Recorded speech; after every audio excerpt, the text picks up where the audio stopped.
Creo que más o menos vamos ya en esta sintonía. Y creo que podríamos justamente concluir, quizás ya un poquito más debrayándonos un poco entre lo que hemos experimentado, lo que hoy te hemos ido compartiendo. Finalmente, que si estuviera por lo menos en sus manos hacer algo al respecto, ¿cuáles de esas situaciones institucionales les gustaría cambiar para que quizás la clínica sea otra? ¿Qué tal si empezamos nuevamente la ronda? No sé si tengas algo en mente, Pati. Pues eso me hace pensar no solamente como en las necesidades de los espacios psicoterapéuticos, sino en general lo que concierne a salud.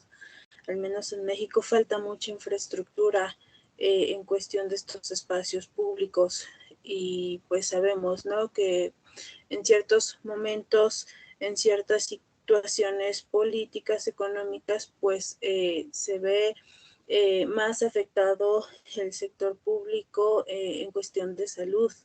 Entonces, yo creo que va por allí, ¿no? Una cuestión de infraestructura, simplemente que haya espacios físicos, pensando que incluso, y retomando la realidad que me ha tocado vivir en un hospital propiamente, que pues a una gran demanda de pacientes, pues se tienen que dar sesiones casi como de 30 minutos y incluso sí está por medio como que la regla de la institución, pero también la realidad de que entre menos tiempo te tardes con un paciente, pues es posibilidad de que ingrese otro para también poder hacer uso del servicio. Entonces yo creo que iría más por esa parte. Este,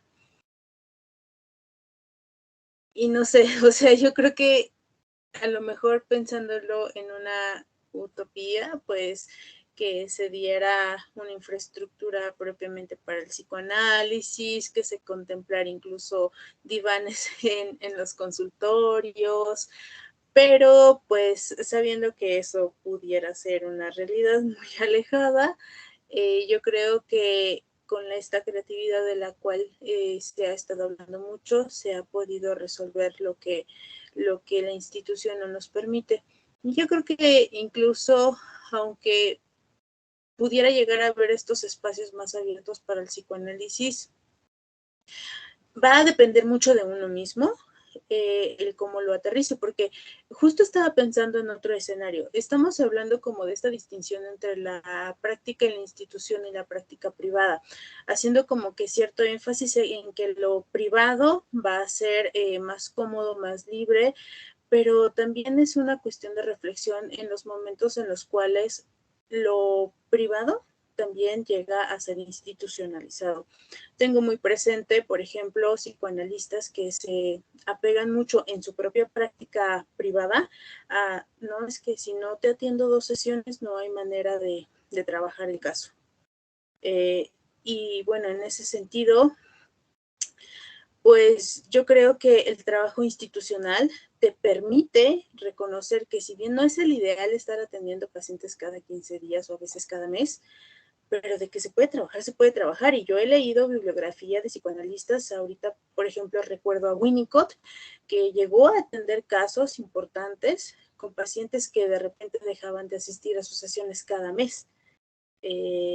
Bueno, o sea, una atención mensual y a veces por cuestiones de que los padres se mudaban de ciudad, en aquel entonces pensar que las posibilidades de transporte eran otras y es como ubicar en estas voces, en estos psicoanalistas reconocidos que la regla de la sesión por semana no es un impedimento.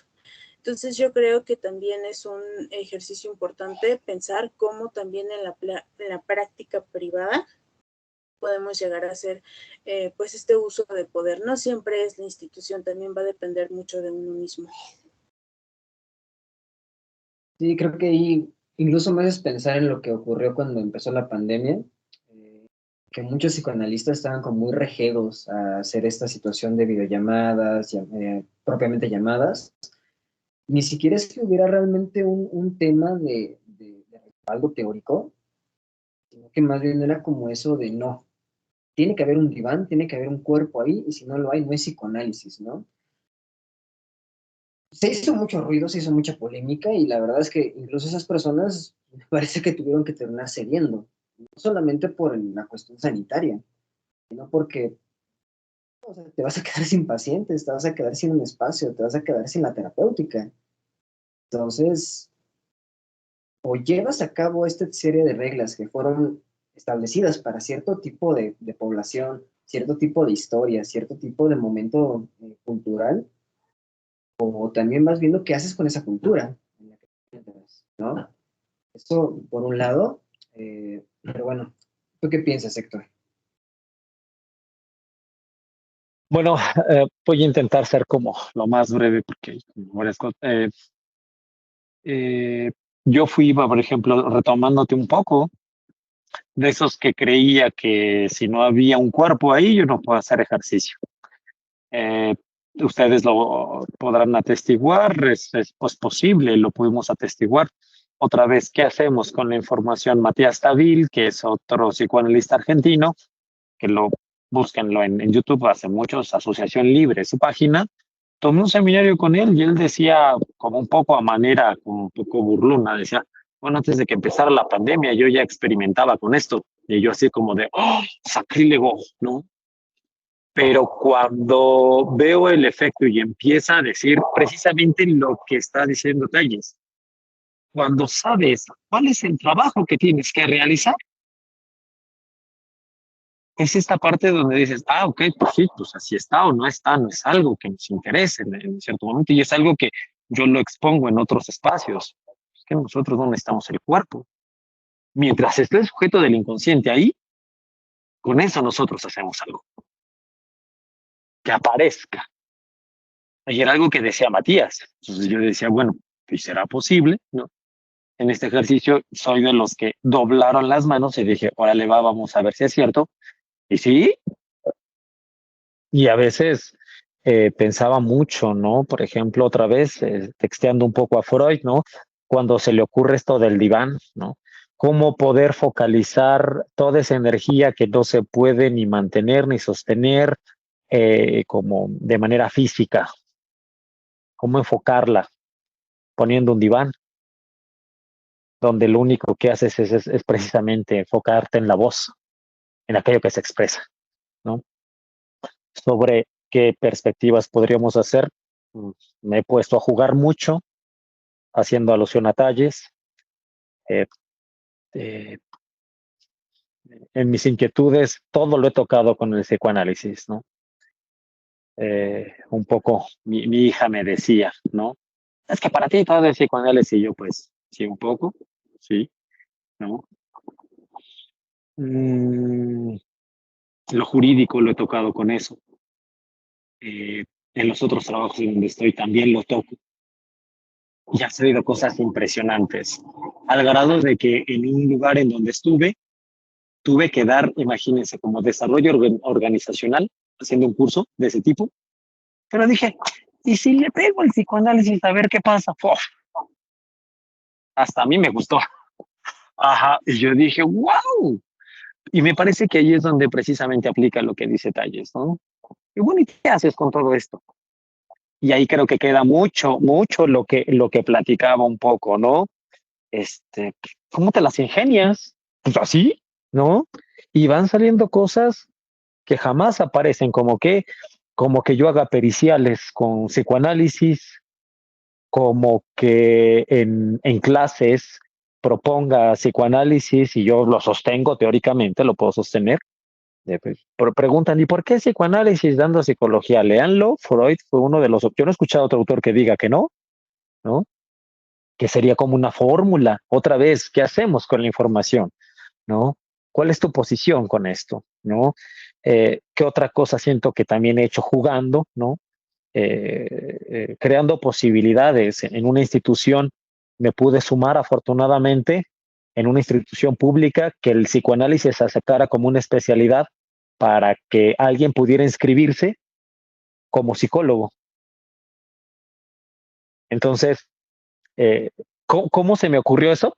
Así, como de, ¿y por qué siempre piden este tipo de cursos? Yo me preguntaba eso. ¿Por qué piden este tipo de cursos? Que para no quemar nada, pero era de la UNAM, el único curso que admitían. Y yo decía, pero ¿por qué no admiten otro? O sea, ¿qué pasa? ¿Qué pasa ahí? Me metí a hacer subespecialidad, que es que ahí tengo, y dije, pues, esto no es la sub, pero dije, bueno, ok, está bien, ¿no? Nuevamente aparecen cosas y afortunadamente el día de hoy en esta institución pública aceptan el psicoanálisis. Un documento que diga así, específicamente así, textual, eso me fascinó, es una de las cosas que me encanta. Fui partícipe de poder poner que diga una maestría en psicoanálisis, con un corte psicoanalítico. ¿Cómo se me ocurrió? No sé. Entonces, es eso, ¿cómo le hace uno? Un poco jugando, tal vez, ¿no? Pero siempre sabiendo cuáles son nuestros puntos de intervención y pues acercándonos a todas estas herramientas, lo decía Talles un poco, ¿no? A mí me parece, me encanta mucho su discurso porque sí, eso es muy plain, pero si lo pensamos un poco, pues Lacan por alguna razón se pegó mucho a Klein y por eso Lacan habla de los actos. Y me parece, yo podría, como usando la lógica, porque lo leyó en Klein, y lo que hoy conocemos como el acto, como lo que aparece en eso, habrá que ver. Y un poco de historia, y a manera de, con esto cierro, pues Klein, dentro del grupo, creo que lo sabemos, no sé, no tenía formación analítica, no tenía ninguna formación académica, y era conocida como la irreverente. Bueno, vean hasta dónde llegan los irreverentes. La botella de Klein es una de las cosas fascinantes que pocos nos acercamos precisamente y es una teoría bastante buena, me parece. Entonces, creo que ahí hay una apertura y habrá que ver qué más se puede hacer con eso que dicen que no es posible hacerse, ¿no? Y tal vez con esa, hay puntualizo lo que decían, ¿no? Y le digo a la institución, no, sí voy a poder caminar. No, pero no se puede. No, sí se puede. No, es que no vas a vivir más de 3 años y ya llevaba 5 años la señora.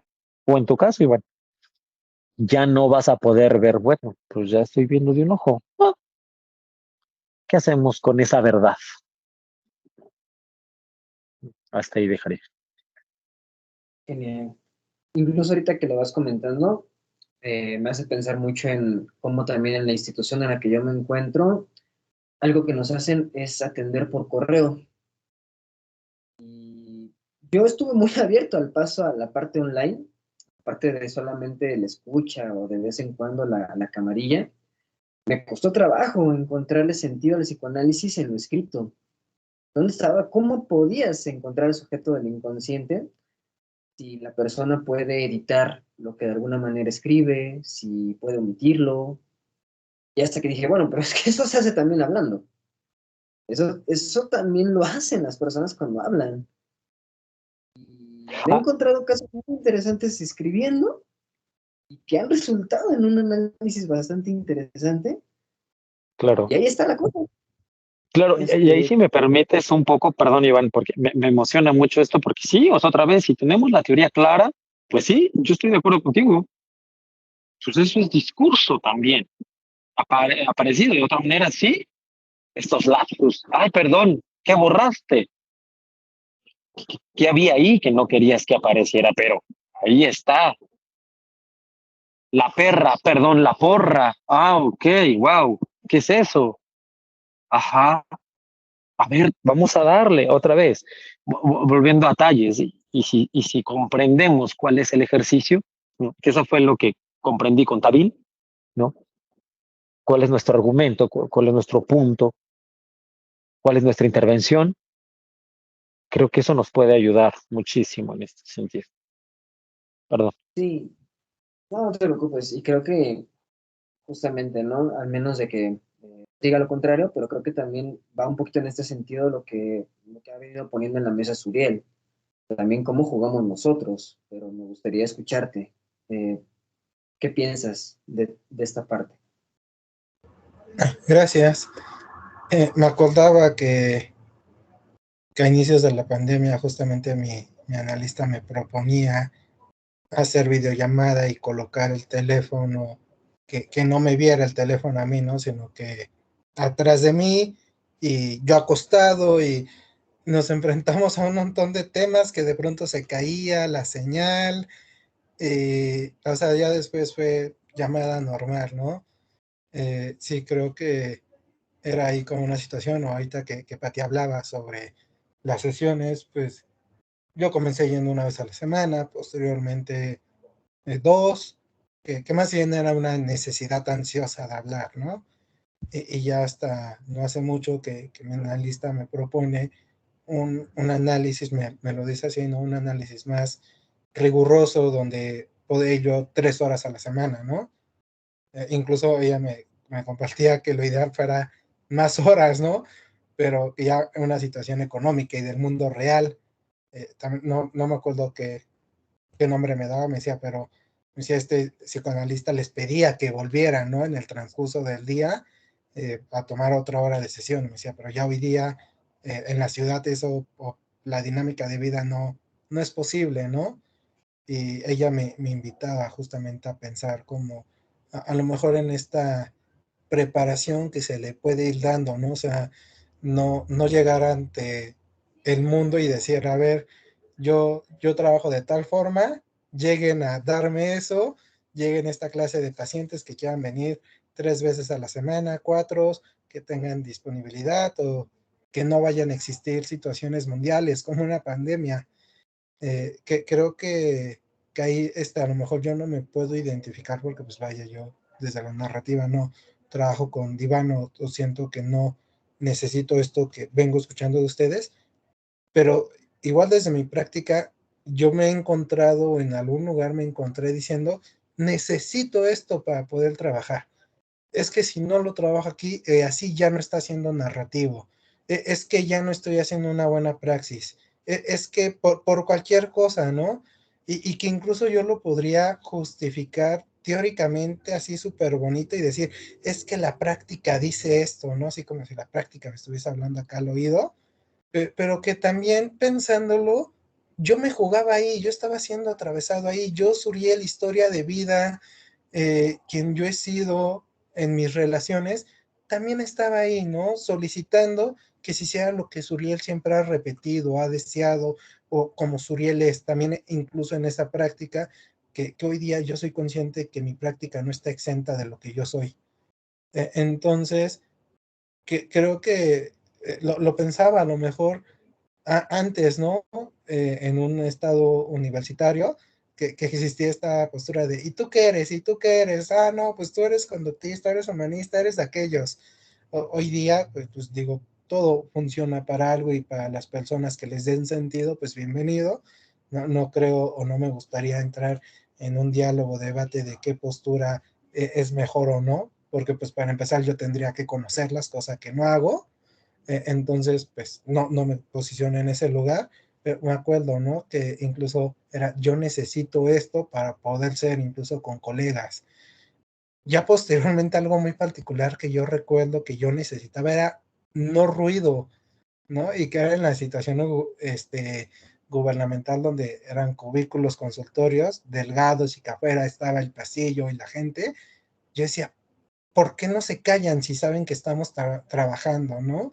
Y recuerdo verme salir y decir, pueden guardar más silencio. Digo, también había gente que casi ponía la bocina, ¿no? Pero eh, era como una necesidad para mí. Y yo hoy día pues soy consciente de que no tengo control de eso, que yo no puedo controlar el ruido de la Ciudad de México. Y digo, bueno, trabajo con eso.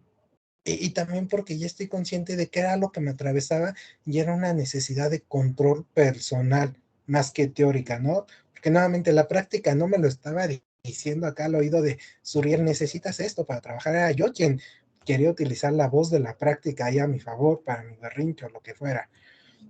Entonces creo que a lo mejor algo que creo que hemos encontrado en Convergencia este día, o yo lo he encontrado de esto que escucho de ustedes más analíticamente y desde mi narrativa, me ha gustado esta palabra que ha surgido de la creatividad, ¿no?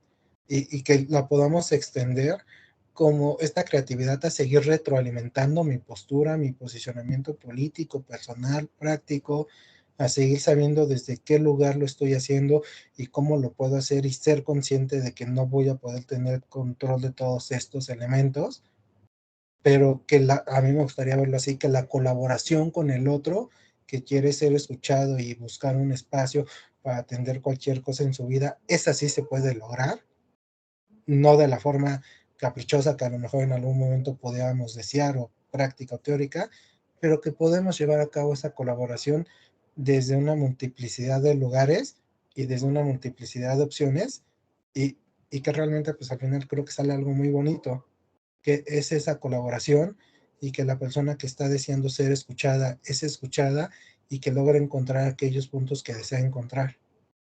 Y pues vaya, esa sería mi aportación acá. Sí, creo que esto que mencionas al final es muy interesante.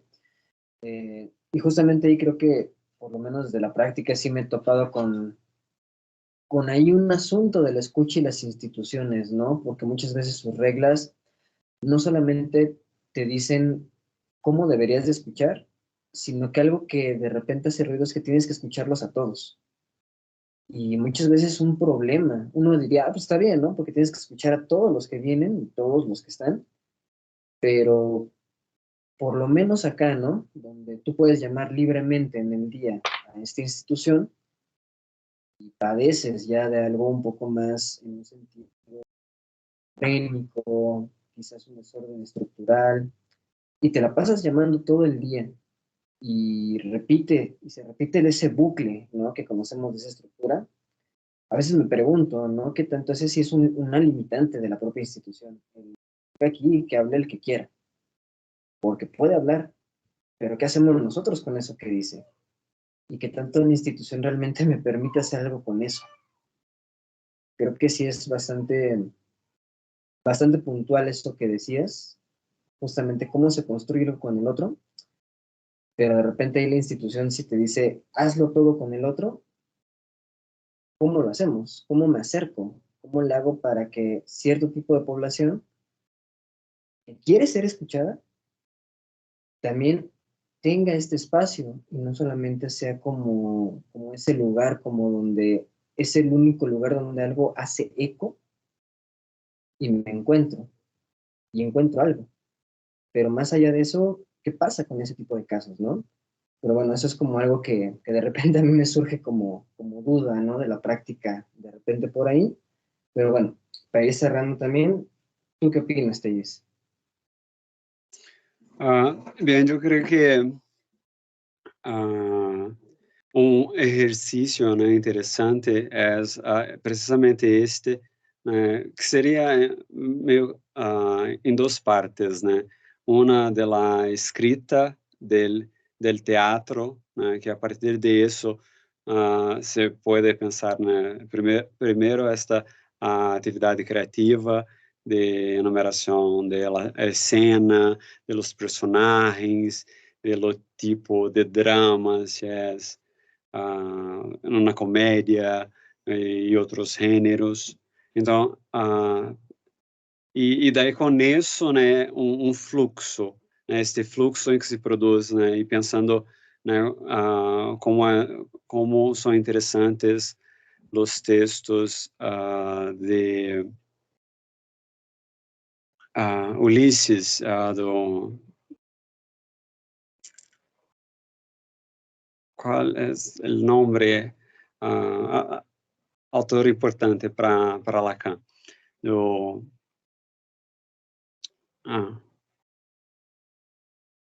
pero justamente essa escrita de fluxo, né, de pensamento, né, em que se constrói os diálogos, a cena de uma certa forma, e depois né, paralelamente, exercício de construção da estrutura do teatro, né, da lógica disso, né, de que esta produção, né, se insere, né, e demonstra uma determinada composição lógica. Então, estas duas atividades, né, que me parecem que nos mostram, né, um pouco, né, do drama del sujeito, né, com estes outros. Então, muito interessante. Finalmente, es esa interacción que se puede hacer entre las dos partes, creo que aquí es algo que ha quedado como sobre la mesa, ¿no? De que al final la institución siempre va a estar de por medio.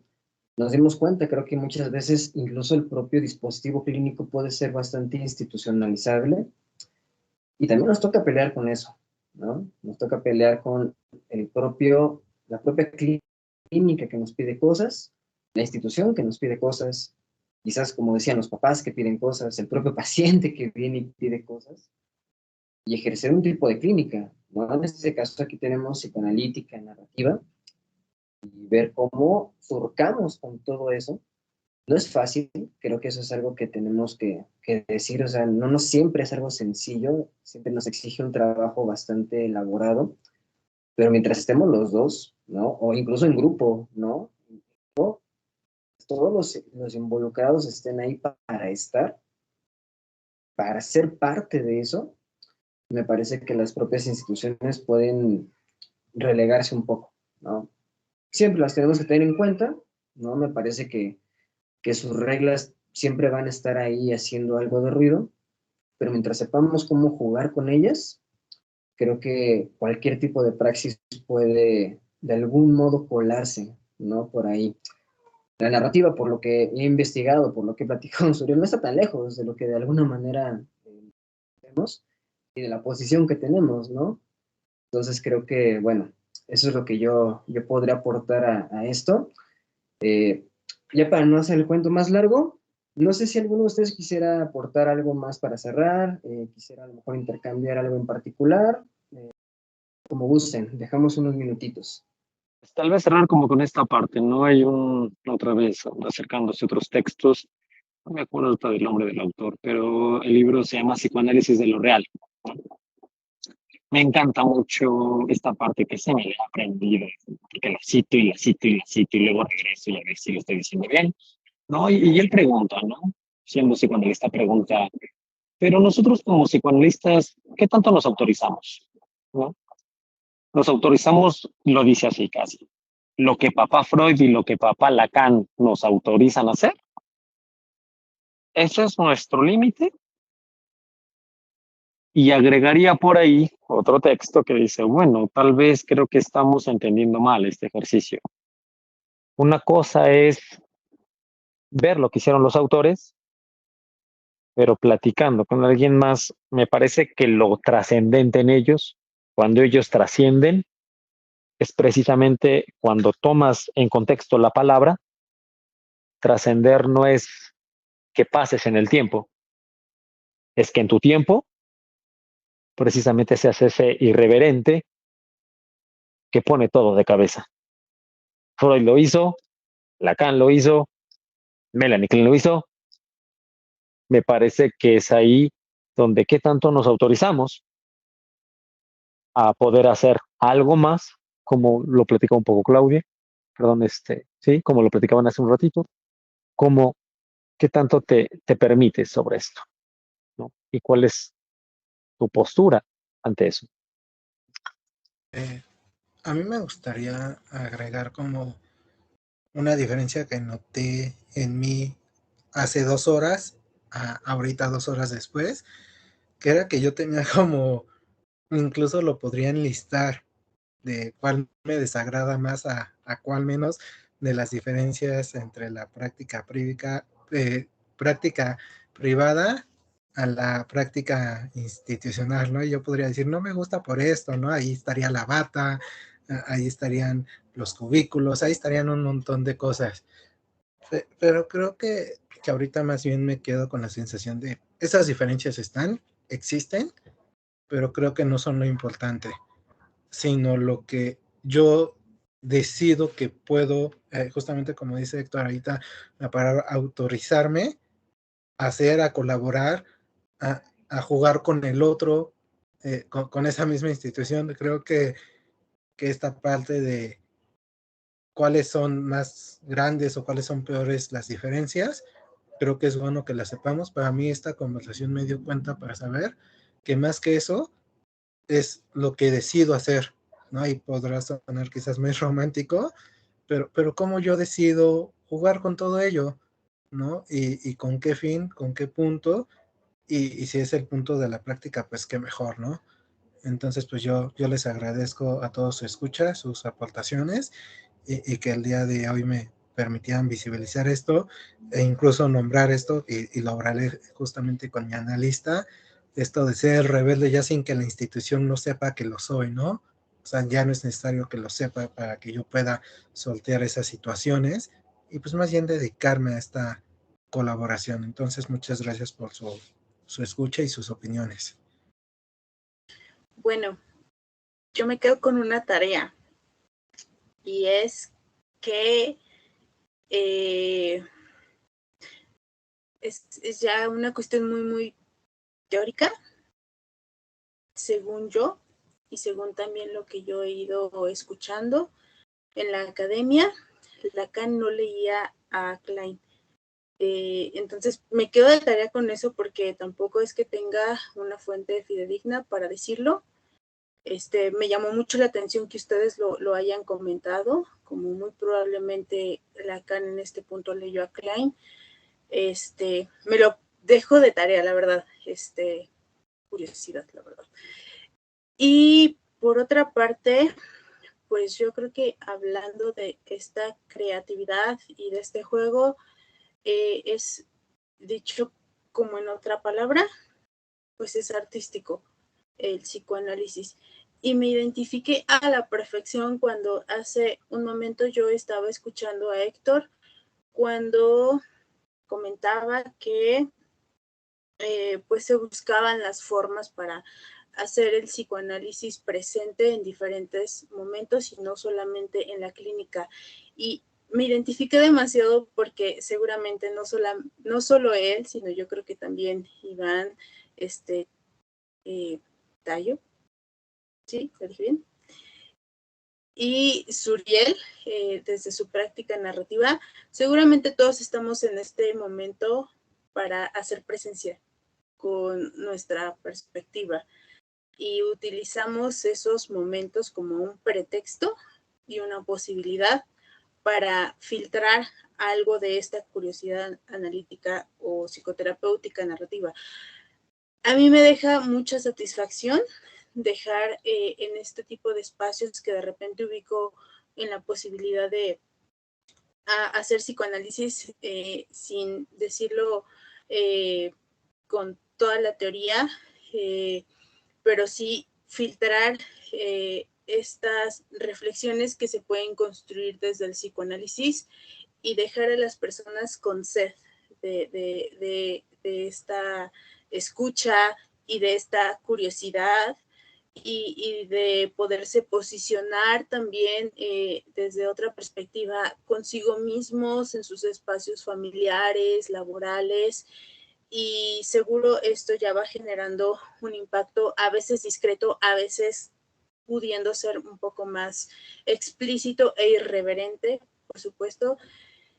Y pues bueno, por otra parte yo considero que pese a que vamos buscando creativamente y artísticamente cómo colocar el psicoanálisis, también hay algo de lo que el setting clásico nos seguirá haciendo un llamado.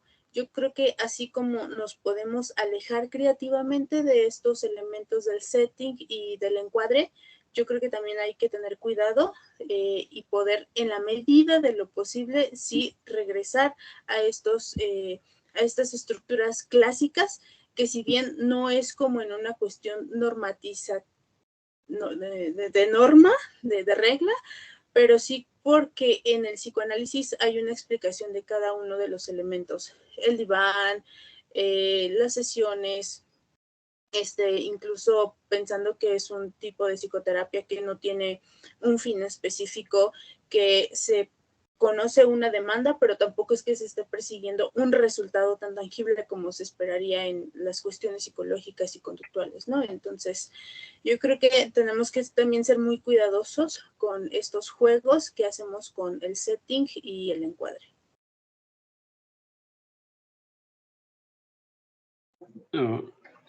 Bien, a respecto de esta relación con el otro y de que el otro prohíbe o el otro autoriza, yo estaba hablando sobre los textos de James Joyce, y precisamente en esta relación de identificación y de mantener ciertas estructuras que nos son comunes, pero también inserir este punto de creación del extraño, de estos. Entonces, en la propia actividad de escrita, escrita de acuerdo con una estructura muy rígida,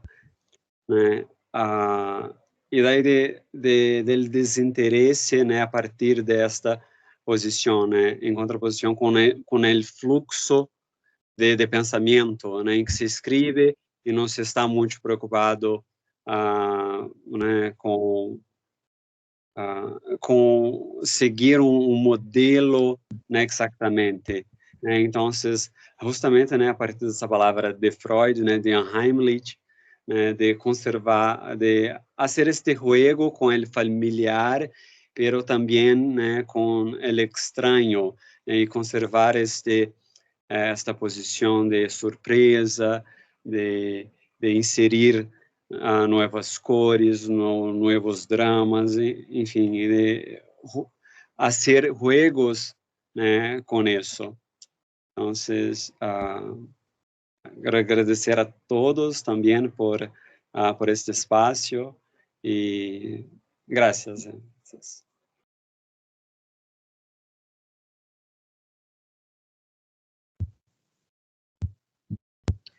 Pues, ahora sí que nada más para concluir ahí un poquito. Bueno, igual, muchas gracias por haber estado acá, por haber compartido. Creo que nos llevamos ideas bastante interesantes. Un poquito con lo que decía Patti me quedo también. Hay una mención por ahí en el discurso de Tokio que puedes encontrar de ese intercambio con las relaciones objetales. También, híjoles, se me barre un poquito, a ver si ahorita me echan la mano. El texto donde se desarrolla el grafo del deseo, ahí tal cual queda bastante implícita la relación que tiene el estadio del espejo, también esta parte ¿cómo se llama esto? El objeto transicional, y cómo lo va utilizando Lacan justamente para retomar ahí algunas cuestiones en el terreno imaginario del grafo. Existe ese intercambio, y me llama la atención que ahorita que lo estamos poniendo acá, sea algo que no se habla. Es muy, muy curioso. Y bueno, justo creo que esto que dice Patti nos pone como algo en la mesa que no tenemos que perder de vista, ¿no? Creo que hoy sí hablamos mucho de jugar, hablamos mucho de cómo podemos usar la creatividad, pero algo que también hay que tener en cuenta es que cada juego tiene reglas. Sí, podemos jugar con ellas, pero si estamos intentando hacer una clínica narrativa, una clínica psicoanalítica, no se trata de que todo se valga, ¿no? Creo que eso es un poquito lo que Patti va denunciando acá, y creo que es un punto muy importante. Incluso ya en algún momento lo comentamos en algún otro espacio, cuando hablábamos de epistemología, no todo se vale, ¿no? No es como hacer una todología, no es como hago lo que yo quiero. Hay reglas que puedo de alguna manera jugar con ellas, sí, pero hay otras que no. Hay cosas que necesito para que eso siga siendo una escucha de narrativa, una escucha psicoanalítica, y nos dé los resultados que busca cada clínica, ¿no? Entonces creo que eso, ¿no? Realmente creo que eso es lo que por lo menos me llevo de todos ustedes el día de hoy. Bueno, les agradezco mucho a los que estén viendo del otro lado de la pantalla. Bueno, voy a dejar las redes sociales de cada uno de los que estuvimos por acá en el intercambio en la descripción de los videos. Muchas gracias y seguimos aquí en Voces Clínicas. Hasta la próxima.